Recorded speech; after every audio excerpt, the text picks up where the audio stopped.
मैं सुनाने जा रही हूँ एक सोहर गीत, जैसा होगा कमेंट में ज़रूर बताइएगा।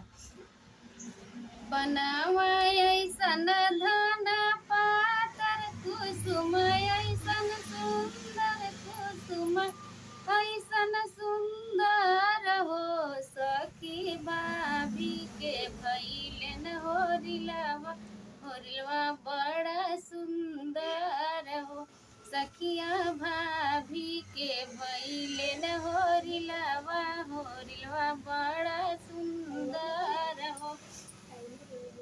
मचिया ज बैठली सासु त बहू से अरज कर हो बहू कवन कवन फलवा खैलू होरिलवा बड़ा सुंदर हो बहू कवन कवन फलवा खैलू होरिलवा बड़ा सुंदर हो।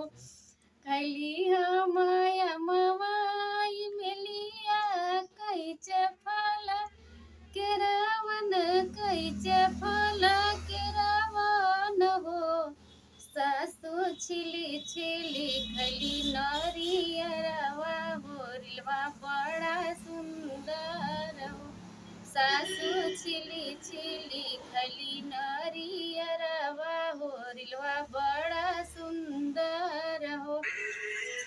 बनवा अइसन धन पातर कुसुम अइसन सुंदर हो सखिया भाभी के भइलन होरिलवा बड़ा सुंदर हो सखिया भाभी के भइलन होरिलवा बड़ा सुंदर हो।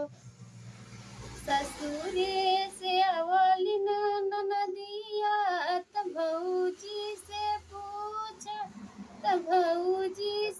पूछलिन हो भौजी कवन जतन तोहई कैलू होरिलवा बड़ा सुंदर हो भौजी कवन जतन तोही कैलू होरिलवा बड़ा सुंदर हो। माघ पुषक महीनावा अगिन नहीं तापी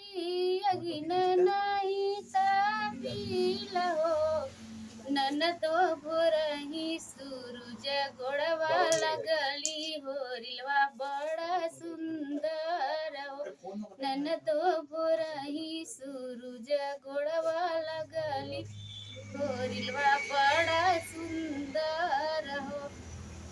बनवा अइसन धन पातर कुसुम अइसन सुंदर हो सखिया भाभी के भइले होरिलवा बड़ा सुंदर हो। दुअरा से अवल ना देवरा हो त भौजी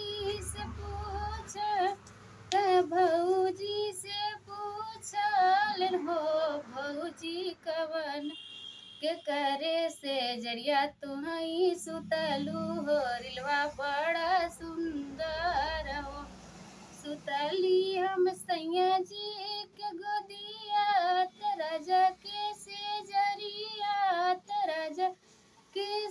जरिया न हो देवरू सपने में तोहरी सूरतिया होरिलवा बड़ा सुंदर हो देवरू सपने में तोहरी सूरतिया होरिलवा बड़ा सुंदर हो।